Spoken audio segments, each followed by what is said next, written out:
चलिए शुरुआत करते हैं पहली खबर के साथ, जो कि पीलीभीत से।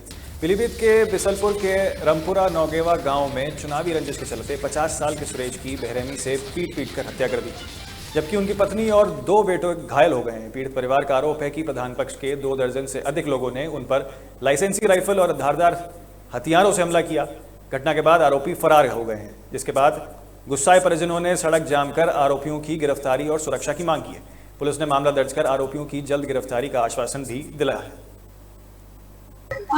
सर जाए हो 2016 मेरे पापा इलेक्शन लड़े, अब की दाव इलेक्शन आ जाना सोची कोई खिलाफ लड़ाई थी जो जिता ले, इतना जाता ही नहीं हटा दे ना जो हमारी सब कुछ दहीना खराब करा हमला मत तुरैया लोगियां तोड़ रहे लेके आ रहे पानल मैं तो तोड़ के बीच चक्रोट में घेरे मत तीनों बापू थे काटो मैं तो बाप माया मेरा भैया बाजी तो बल्लम हो जब तलवा रही राफल आज पला दी जब मुन्ना भैया आपा जाना मेरा गाय लपकाई बोलो जो हिलो भाई मारते हैं मार पीटे में हम घायल भाई मेरी मम्मी को आज पकड़ के जल लूटी मेरा भैया पंखा चला मेरा भैया की हालत बहुत बुरी है। थाना बीसलपुर में ग्राम रमपुरा नगवा में 2 पक्षों के बीच झगड़ा हुआ है, जिसमें से पीड़ित पक्ष जिनकी तहरीर के आधार पर मुकदमा पंजीकृत किया गया है, उसमें एक व्यक्ति सुरेश पुत्र रामस्वरूप, जिसको अधिक चोट लगी थी, उसको जिला अस्पताल भेजा गया, जहां पे उसकी मृत्यु हो गई एवं 2 अन्य बच्चे घायल हैं। इसी संबंध में आगे तो वहीं करणी सेना की PhD scholar doctor Rohini Ghavri को न्याय दिलाने का समर्थन किया गया। करणी सेना के राष्ट्रीय अध्यक्ष नीरज चौहान ने चंद्रशेखर पर दलित बेटी के शोषण का आरोप लगाया। उन्होंने चेतावनी दी है कि यही जल्द ही चंद्रशेखर पर एफआईआर नहीं हुई तो करणी सेना सहारनपुर से पार्लियामेंट तक आंदोलन करेगी और न्याय के लिए किसी भी हद तक जाएगी। प्रेस वार्ता बहुत ही महत्वपूर्ण विषय है। हिंदुस्तान के अंदर हिंदुस्तान की बेटी हिंदुस्तान से बाहर बैठकर गुहार लगा रही है। सभी को मालूम है, विपक्षी दलों को भी मालूम है, सत्तारूढ़ पार्टी को भी मालूम है, लेकिन कोई भी सुनने के लिए तैयार नहीं है। रोहिणी घावेरी अपने खिलाफ हुए अत्याचार के लिए, न्याय के लिए हिंदुस्तान की न्यायपालिका से चिल्ला के कह रही है मुझे न्याय दीजिए। चंद्रशेखर रावण जैसे व्यक्ति ने उसका शोषण किया, अब बोलने के लिए तैयार नहीं है। एफआईआर आज तक हिंदुस्तान में हुई नहीं है, बड़ा दुर्भाग्यपूर्ण विषय है।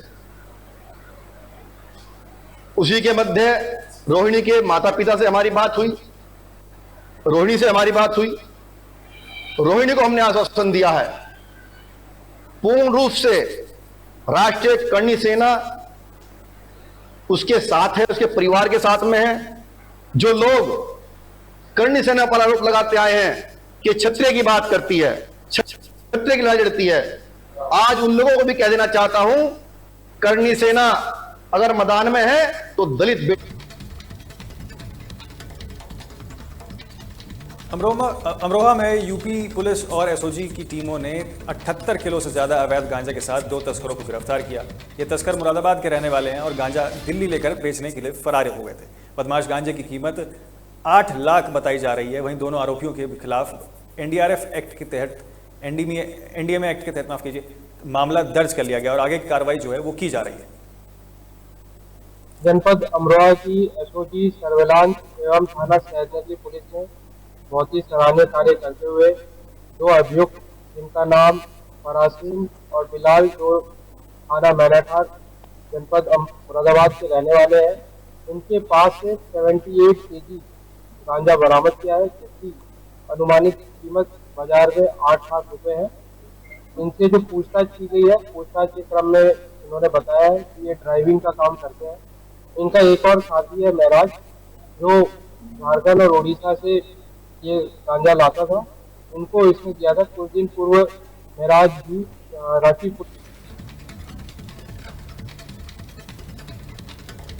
महाराजगंज के निचलौला में तहसील चौराहे से दूरधारी तक जाने वाला रास्ता 7 किलोमीटर लंबी बदहाल सड़क में परेशान ग्रामीणों के विरोध जताने का मामला सामने आया है। 1.5 साल से खराब पड़ी इस सड़क के लिए 1 दर्जन से अधिक गांव जोड़ता है, जिससे लोगों और स्कूली बच्चों को भी भारी परेशानी का सामना करना पड़ रहा है। हल्की बारिश में भी सड़क कीचड़ में बदल जाती है, जिससे लोग अक्सर चोटिल हो जाते हैं। ग्रामीणों ने जल्द मरम्मत न होने पर आंदोलन की चेतावनी दी है, जबकि पीडब्ल्यूडी ने जताई है कि देखिए कार्य योजना शासन को भेज दी गई है।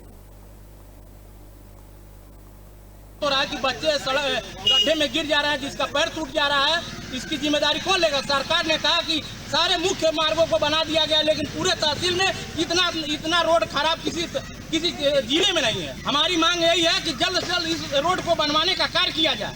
अपेक्षा अधिकारी या क्षेत्रीय नेता लोग कार्य नहीं कर रहे हैं। जो सरकार का गाइडलाइन है कि तहसील या ब्लॉक के मुख्यालय मार्ग जो है 5 से 7 किलोमीटर जो भी मार्ग है, अगर उस पर निकासी है तो उसको चौड़ीकरण किया जाए। यह मेरा मार्ग चौबल से लगभग जंगल दुधाई तक 8 किलोमीटर का मार्ग है। इस मार्ग को मैं काफ़ी पहले से भी मैं परेशान हूँ। कई अधिकारियों को, विभिन्न अधिकारियों को मैं ज्ञापना दे दिया हूँ, दरखास्त दे दिया हूँ, लेकिन कोई कार्रवाई नहीं की जा रही है। इसमें मुख्य देखा जाए तो 7 को इंटरमीडिएट कॉलेज है, जो काफ़ी ज़्यादा बच्चे इसे आते हैं। 20 ग्राम सभा के निकास है। इस रोड पर काफ़ी हर दिन आए दिन दुर्घटना का विचार बच्चे आज ही देखते हैं। हम आ रहे थे सुबह में एक बच्ची स्कूटी लेकर गिर गई थी रास्ते में। हम उस बच्ची से पूछे, उसका पूरा काफ़ी किताब बीत गया था। तो काफ़ी दुख दर्द कहानी है। इसको तो वहीं आजमगढ़ के मेहनगर थाना क्षेत्र में 5 वर्षीय मासूम से दुष्कर्म के आरोपी जावेद को पुलिस ने मुठभेड़ के बाद गिरफ्तार कर लिया। घेराबंदी के दौरान उसने पुलिस पर गोली चलाई। जवाबी कार्रवाई में उसके पैर पर गोली लगी। जावेद का घायल अवस्था में अस्पताल में भर्ती कराया गया। एसपी सिटी मधुबन सिंह ने बताया कि आरोपी के खिलाफ पॉक्सो एक्ट के तहत गंभीर धाराओं में केस दर्ज कर लिया गया है। 5 साल की बच्ची के साथ दुष्कर्म की घटना अभियुक्त जावेद सन ऑफ सिराजुद्दीन द्वारा, जो बच्ची का चाचा लगता था, की गई। वरिष्ठ पुलिस अधीक्षक महोदय द्वारा अभियुक्त को गिरफ्तार करने के लिए प्रभारी निरीक्षक मेहनगर की टीम को लगाया था। मुखबिर की सूचना पर अभियुक्त के अन्यत्र भागने की जानकारी मिलने पर प्रभारी निरीक्षक मेहनगर द्वारा अपनी टीम के साथ अभियुक्त की घेराबंदी की, तो अभियुक्त द्वारा प्रभारी निरीक्षक मेहनगर पर फायर किया, जो उनके द्वारा पहनी गई बुलेट प्रूफ जैकेट पर लगा और उनकी जान बच गई।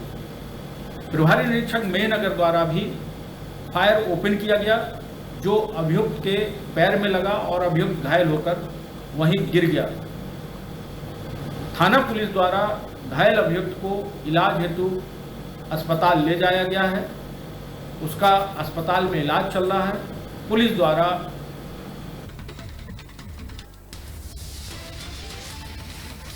मथुरा के वृंदावन कोतवाली इलाके में बुर्जा पेट्रोल पंप के पास सीवर की सफाई के लिए उतरे 2 कर्मचारी जहरीली गैस के कारण बेहोश हो गए और डॉक्टरों ने उन्हें मृत घोषित कर दिया। आरोप है कि बिना किसी सुरक्षा उपकरण के मजदूरों से यहां काम करवाया जा रहा था। परिजनों ने ठेकेदार पर लापरवाही का आरोप लगाते हुए कहा कि मजदूरों को अस्पताल पहुंचाने की बजाय मौके से फरार हो गया। मृतक मजदूरों के परिजनों और वाल्मीकि समाज के लोग अस्पताल पहुंचे और ठेकेदार पर उचित कार्रवाई और मुआवजे की मांग कर रहे हैं। सूचना मिलने पर पुलिस और अधिकारी मौके पर पहुंचे और शव को पोस्टमार्टम के लिए भेज दिया गया। आज वृंदावन क्षेत्र में ये केशव धाम चौकी के पास में एक केडी गेस्ट हाउस के पास में एक सीवर लाइन में घटना हुई है, जहां पर एक प्राइवेट गेस्ट हाउस द्वारा प्राइवेट एम्प्लॉयर के माध्यम से सीवर साफ सफाई का कार्य कराया जा रहा था, जिसमें 2 व्यक्ति, एक छोटे लाल और जिनकी उम्र करीब 38 वर्ष है और दूसरे व्यक्ति एक और हैं, उनकी उम्र करीब 40 वर्ष है। 2 लोगों की सीवर में साफ सफाई करते हुए मृत्यु हो गई है। इस घटना का संज्ञान लेते हुए सभी सारी टीम, पुलिस, सीओ साहब, सभी एसपी सिटी साहब, सब लोग मौके पर पहुंचे। अभी मृतकों को मोर्चरी में भेजा गया है, पंचनामा आदि की कार्रवाई की जा रही है। और शाम को ये हुआ कि मेरा भाई बड़ा नैन वाल्मीकि गाँव खुशीपुरा नाल के बगल में गाँव है, छोटा सा नगला है, इकलौता हमारा घर है और मेरा बड़ा भाई था। कौन आता है वो तो कॉल डिटेल बताएंगे क्या हुआ क्या नहीं हुआ। कोई गटर खुलना है तो ट्रैक्टर मंगाया जाता है भाड़े पे। ट्रैक्टर था कोने का, ट्रैक्टर कोने का था, कोने गाँव का पता मुझे पता नहीं क्यों, मैं दिल्ली में रहता हूँ। ट्रैक्टर आया सीवर में।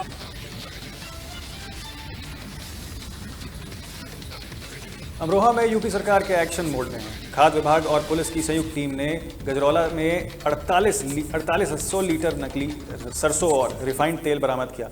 यह कार्रवाई मिलावटखोरों पर शिकंजा कसने के लिए की गई। मुख्य खाद्य सुरक्षा अधिकारी विनय अग्रवाल ने बताया कि यह तेल अवैध रूप से भंडारित किया गया था। बरामद तेल के सैंपल के जांच को भेजा गया है। वहीं मिलावटखोरों पर सख्त कानूनी कार्रवाई की जाएगी। नगर क्षेत्र में मोहल्ला विजयनगर सैनिक क्लिनिक के पास में एक तेल का गोदाम है, तो मुझे सूचना पर इसमें जो है पुलिस बल के साथ में कार्रवाई की गई और उसमें छापा मारा। इसमें काफ़ी मात्रा में तेल बरामद ये काफ़ी मात्रा में बरामद हुआ। ये कुल मिला के 4800 लीटर है और ये 24 ड्रम है, जिसमें 16 ड्रम सरसों का तेल है, प्रॉपर तेल 200 लीटर है, 3200 लीटर कुल सरसों का तेल है। इसके अलावा 8 ड्रम जो है वो रिफाइंड। तो मथुरा वृंदावन की जनता रेल लाइन को फिर से शुरू करने की मांग को लेकर सड़कों पर उतर गई। सैकड़ों की संख्या में स्थानीय लोगों ने रंगजी मंदिर में चुंगी चौराहे तक पदयात्रा निकाली। रेलवे बोर्ड ने 2017-18 में 402 करोड़ की लागत से इस लाइन को ब्रॉड गेज में बदलने की मंजूरी दी थी और 2023 में ट्रैक हटाने का काम भी शुरू कर दिया गया था। हालांकि मथुरा के स्थानीय लोगों को विरोध और सड़क मार्ग बनाने की मांग के बाद रेल मंत्रालय ने 6 जून 2025 को इसे परियोजना को स्थायी रूप से बंद कर दिया था। वृंदावन के लोग अब सड़क मार्ग पर उतरे हैं और रेलवे लाइन को फिर से शुरू करने की मांग जो है की जा रही है। ऐसा है भैया, एक एक करके सब वृंदावन की सुविधाएं छीनी जा रही हैं। मयूर संरक्षण बंद कर लो। मयूर संरक्षण, एक भी मयूर नहीं है। कांटेदार बंबूर यहाँ मयूर फंस जाते हैं, बेचारे मर जाते हैं। मंकी सफारी, कोई मंकी सफारी नहीं है। प्रो पुअर टूरिज्म, वृंदावन का सफाई में बड़ा बुरा हाल है। लाइट 2-2 दिन नहीं रहती है, 24 घंटे मर रहे हैं ब्रजवासी और वृंदावन को घेर के मारा जा रहा है। एक तरफ साध्वी ऋतंबरा का कब्जा है, एक तरफ राम भद्राचार्य बैठा दिए गए हैं, एक तरफ प्रिया कौशल है और एक तरफ केशव धाम है। चारों तरफ से, जैसे हम यमुना जी पे मुर्दे को ले जाते हैं ना, तो हमारी छिपी गली में ललता उस्ताद से वो कहते वो गाड़ो खूंटा, ये चारों तरफ खूंटा गाड़ दिए हैं और हमको मुर्दे की तरह जला के मारा जा रहा है। हम सब वृंदावन वासी एक हैं। श्रावस्ती के हरदत्त नगर गिरंट में पुलिस ने मुखबिर की सूचना पर कार्रवाई करते हुए करीब 10 लाख रुपए मूल्य की 12 किलो और 870 ग्राम नशीली दवाओं के साथ 2 तस्करों को गिरफ्तार किया। गिरफ्तारी किए गए शिवपूजन और इमरान बहराइच के नानपारा के रहने वाले बताए जा रहे हैं। यह तस्कर इन दवाओं को मुंबई में ऊंची दामों पर बेचते थे। पुलिस ने दोनों के खिलाफ NDPS एक्ट के तहत मामला दर्ज जेल भेज दिया गया। ये कल रात में थाना गिरंट पुलिस के द्वारा चेकिंग की जा रही थी, तो ये सुजानडी जंगल के पास में 2 अंतर्राज्यीय मादक दवा के तस्कर हैं, शिवपूजन वर्मा और इमरान। इन दोनों को गिरफ्तार किया गया। इनके पास से कुछ नाइट्राजिपाम टैबलेट जो लगभग 23,400 की संख्या में और नेटाकोर टैबलेट ये भी करीब 12,000 की संख्या में है। इससे अधिक इनके पास एक स्कूटी से लेके जा रहे थे। इनके पास 2 मोबाइल और स्कूटी और ये लगभग 10 लाख रुपए की ये मादक जो है दवाएँ रिकवरी की गई है। इनको नियमानुसार NDPS में जेल भेजा जा रहा है और इनके बारे में पूछताछ में बताया कि ये नशे की गोलियां विभिन्न माध्यमों से खरीद करके और यहाँ से ले जाके बॉम्बे में बेचा करते थे। एक बस के माध्यम से वहाँ बॉम्बे जाने की फिराक में थे, तभी पुलिस ने इनको दबोच किया है। इनको नियमानुसार न्यायालय भेजा जा रहा है गिरफ्तार करके।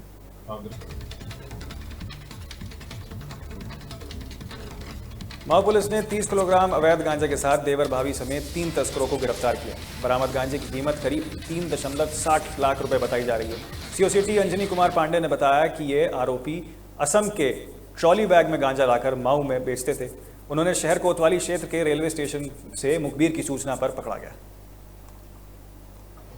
ये जो नशे के सौदागर देवर भाभी की जो जोड़ी है, उल्लेखनीय है कि हमारे यहाँ मऊ में कोतवाली नगर जो थाना है उनके द्वारा एक उल्लेखनीय सफलता प्राप्त की गई है, जिसमें 30 किलो 292 ग्राम नाजायज गांजा जिसकी कीमत लगभग 3,60,000 रुपये है, इसकी बरामदगी की गई है।